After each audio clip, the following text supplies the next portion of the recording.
It began here at the Kennedy Space Center, Florida, last summer.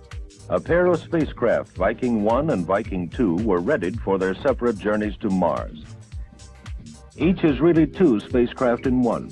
A 5,000-pound orbiter with cameras and communications gear, and sealed inside two saucer-like capsules at the other end, the Viking landing craft, a camera-equipped automated biological and chemistry laboratory and seismic station, which has been purged of earthly organisms by being heated in a huge oven. The 11-month, 420-million-mile trip for the two Viking orbiter landers was set in motion by two launches. One in August, one in September. Earth shrinks smaller and smaller as the two Vikings head toward their Martian rendezvous. Then, braking rockets fire on command, slowing the first Viking explorer enough that it goes into orbit around Mars. For the next 2 weeks, the orbiting spacecraft will survey the surface below, transmitting pictures of possible landing sites to scientists on Earth. The Martian surface should be a study in contrasts. From vast, dust-swept plains to immense canyons and frost-covered plateaus. Huge gullies and channels photographed by earlier Mariner spacecraft are believed to have been caused by running water sometime in the distant past.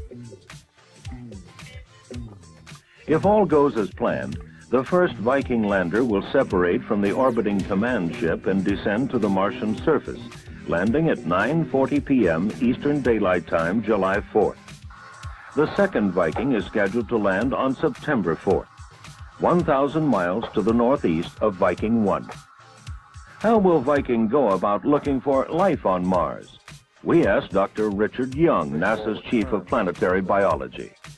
We look for life on Mars in much the same way we would look for life on Earth if we were forced to use an automated device.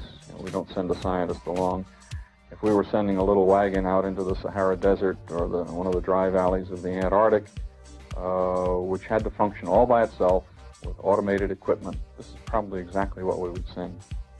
And let me say, by the way, that we're looking primarily for microorganisms. It would be rather fruitless of us to look for horses on Mars. We wouldn't look for horses on Earth if we were looking for life, because the chances would be 1,000,000 to 1 against finding them with a random search. Viking's mechanical arm pulls in a scoopful of Martian soil and drops it into a 1 cubic foot box that's really 3 completely automated testing laboratories. It is here that the possibilities for or against the presence of life will be determined. What will it mean to Earthlings if life is found on Mars? It must mean that the universe is literally an inhabited universe with many planets that have life on it. Now, if there are many planets that have life on it, there is no doubt at all that terrestrial life is not going to be the most advanced civilization, the most highest level of consciousness. We must be somewhere in the broad spectrum of possibility. And that drives you to the conclusion that there may be conscious life elsewhere in the universe. Vikings to Mars and the search for life there. This country's first close-up scientific exploration of the red planet. And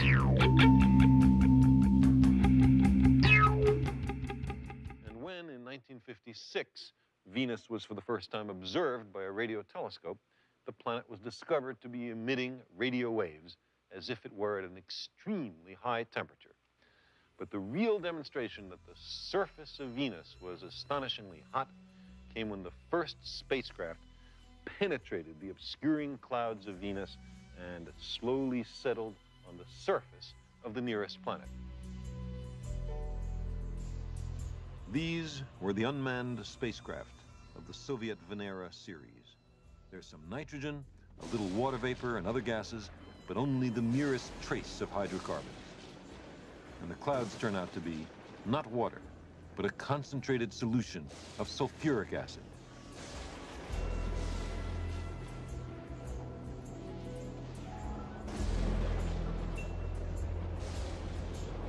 Even in the high clouds, Venus is a thoroughly nasty place.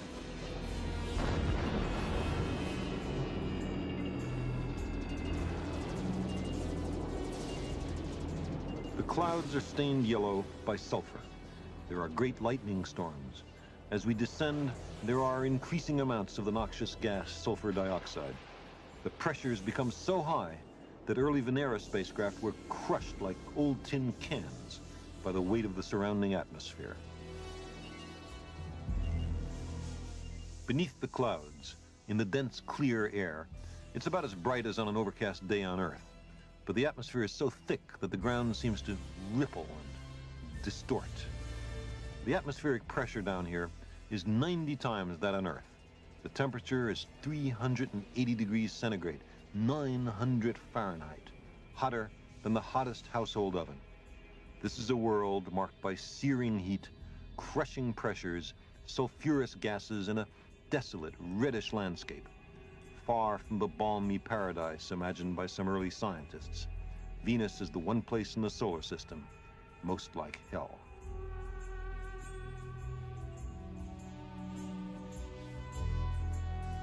But today, as in ancient tradition, there are travelers who will dare a visit to the underworld.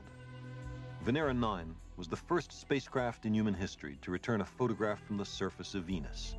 It found the rocks curiously eroded, perhaps by the corrosive gases, perhaps because the temperature is so high that the rocks are partly molten and sluggishly flow. The Soviet Venera spacecraft, their electronics long ago fried, are slowly corroding on the surface of Venus. They are the first spaceships from Earth ever to land on another planet.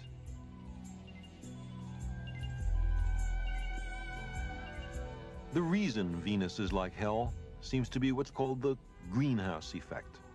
Ordinary visible sunlight penetrates the clouds and heats the surface, but the dense atmosphere blankets the surface and prevents it from cooling off to space. An atmosphere 90 times as dense as ours, made of carbon dioxide, water vapor, and other gases, lets in visible light from the sun, but will not let out the infrared light radiated by the surface. So the temperature rises until the infrared radiation trickling out to space just balances the sunlight reaching the surface. The greenhouse effect can make an Earth-like world into a planetary inferno. In this cauldron, there's not likely to be anything alive, even creatures very different from us. Organic and other conceivable biological molecules would simply fall to pieces.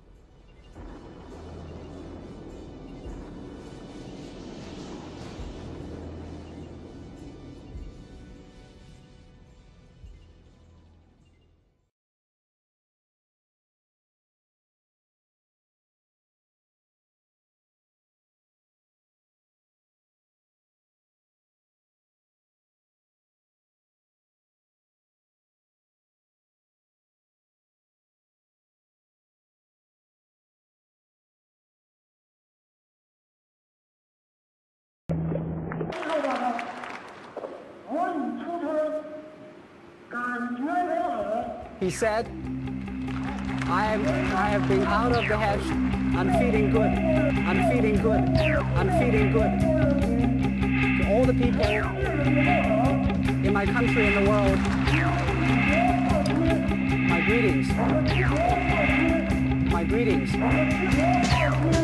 My greetings. My country, please have faith in me, and my team will finish this mission.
two spacecraft in one.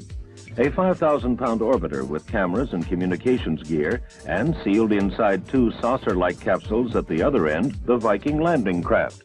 A camera-equipped automated biological and chemistry laboratory and seismic station, which has been purged of earthly organisms by being heated in a huge oven.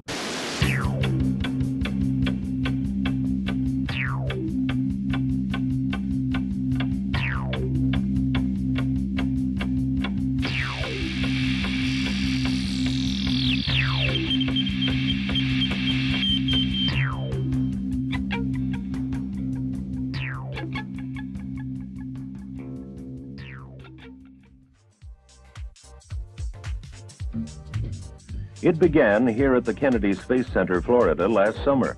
A pair of spacecraft, Viking 1 and Viking 2, were readied for their separate journeys to Mars. Each is really two.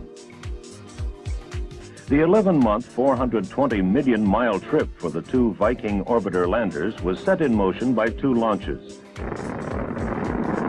One in August, one in September. Earth shrinks smaller and smaller as the two Vikings head toward their Martian rendezvous. Then, braking rockets fire on command, slowing the first Viking explorer enough that it goes into orbit around Mars. For the next 2 weeks, the orbiting spacecraft will survey the surface below, transmitting pictures of possible landing sites to scientists.